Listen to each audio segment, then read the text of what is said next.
Sir സംവിധാനം ചെയ്ത ഒരു മികച്ച ചിത്രമാണ് വാനപ്രസ്ഥം. അതെല്ലാവരും ആ സിനിമയെക്കുറിച്ച് പറയുന്നു. ലാലേട്ടൻ്റെ കരിയർ തന്നെ മികച്ചൊരു കഥാപാത്രമാണ്. അതിൽ എടുത്തു പറയുന്ന ഒരു സീനാണ് അവസാനത്തുള്ള ഒരു ഡെഡ് സീൻ എന്ന് പറയുന്നത്. എല്ലാവരും ആശ്ചര്യപ്പെടുത്തുന്ന ഒരു സീനായിരുന്നു അത്. ലാലേട്ടൻ തന്നെ ഒരു ഇൻ്റർവ്യൂവിൽ പറഞ്ഞിട്ടുണ്ട്, ഞാൻ എങ്ങനെയാണ് അത് പെർഫോം ചെയ്തതെന്ന് എനിക്കറിയില്ല. ഒരു ഡയറക്ടർ എന്നതിൽ അത് നേരിട്ട് കാണുകയാണല്ലോ, ആ ഒരു എക്സ്പീരിയൻസ് എങ്ങനെയാണ്? ഈ സിനിമ ചെയ്യുമ്പോൾ സിനിമ നന്നാവണം എന്നൊരു കളക്റ്റീവ് തിങ്കിങ്ങിൻ്റെ ഒരു പാർട്ടാണ്. അപ്പം അതായത് അദ്ദേഹം ഈ പറഞ്ഞ മാതിരി ഇത് എങ്ങനെയാണത് ചെയ്യേണ്ടത് അദ്ദേഹം തന്നെ എന്നോട് സൂചിപ്പിച്ചിട്ടുള്ളൊരു കാര്യം തന്നെയാണ്.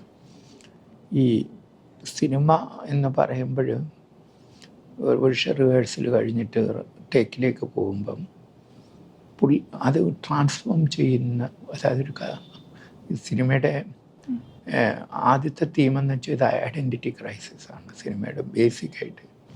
അപ്പോൾ ഈ ഐഡൻറ്റിറ്റി ക്രൈസിസ് ആണ് ശരിക്കും പറഞ്ഞാൽ മകൻ, ഭാര്യ, ഇതെല്ലാം ഈ ഐഡൻറ്റിറ്റി ക്രൈസിസ് എന്ന് പറയുന്നതിൻ്റെ ഒരു ഭാഗമായിട്ടാണ്. അത് മുഴുവൻ ഒരു സ്ത്രീ പ്രണയിക്കുന്നത് റോളിനെയാണ്, വ്യക്തിയല്ല. അതൊരു ഐഡൻറ്റിറ്റി ക്രൈസിസാണ്. അപ്പം ഇവിടെ അത് എങ്ങനെ ട്രാൻസ്ഫോം ട്രാൻസ്ലേറ്റ് ചെയ്യുന്നു എന്ന് പറയുന്നത്, ഒരു പെയിൻറ്ററെ സംബന്ധിച്ചിടത്തോളം ഒരു പെയിൻറ്റർ ഒരു ഡയറക്ടറായി കഴിഞ്ഞാൽ അദ്ദേഹം ചൂസ് ചെയ്യുന്ന കളറാണ് ആർട്ടിസ്റ്റ്.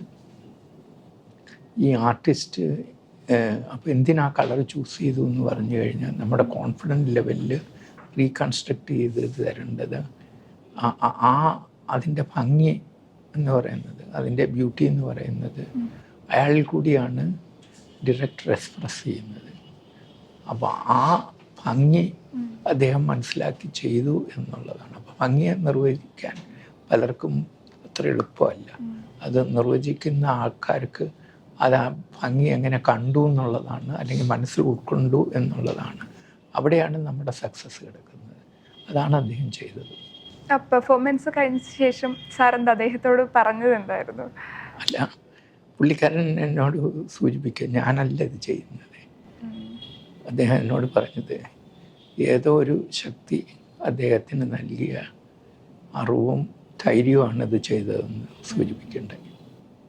ഇപ്പം അദ്ദേഹം തന്നെ പറഞ്ഞിട്ടുണ്ടായിരുന്നു, റിലീസിന് ഏത് സിനിമയാണ് വരണമെന്ന് ആഗ്രഹിച്ചപ്പോൾ അദ്ദേഹം പറഞ്ഞത് വാനപ്രസ്ഥം പോലുള്ള സിനിമകൾ വരികയാണെങ്കിൽ ഒരുപാട് സന്തോഷമാണ്, അതാണ് ഒരു ആഗ്രഹം പറഞ്ഞു. അപ്പം റിലീസിന് എങ്ങാനും ഒരു സാധ്യതയുണ്ടോ?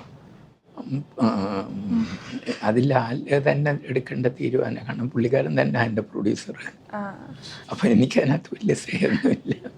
പ്രൊഡ്യൂസർക്ക് അത് ആൾക്കാരിലേക്ക് എത്തിക്കാനായിട്ട് കൂടുതൽ സന്ദർഭം ഉണ്ടാവുകയാണെങ്കിൽ ഞാൻ സന്തോഷപൂർവ്വം സ്വീകരിക്കേണ്ടത് എൻ്റെ ആഗ്രഹത്തേക്കാൾ കൂടുതൽ അത് ചെയ്തു കൊടുക്കേണ്ട റെസ്പോൺസിബിലിറ്റി എനിക്കുണ്ട്.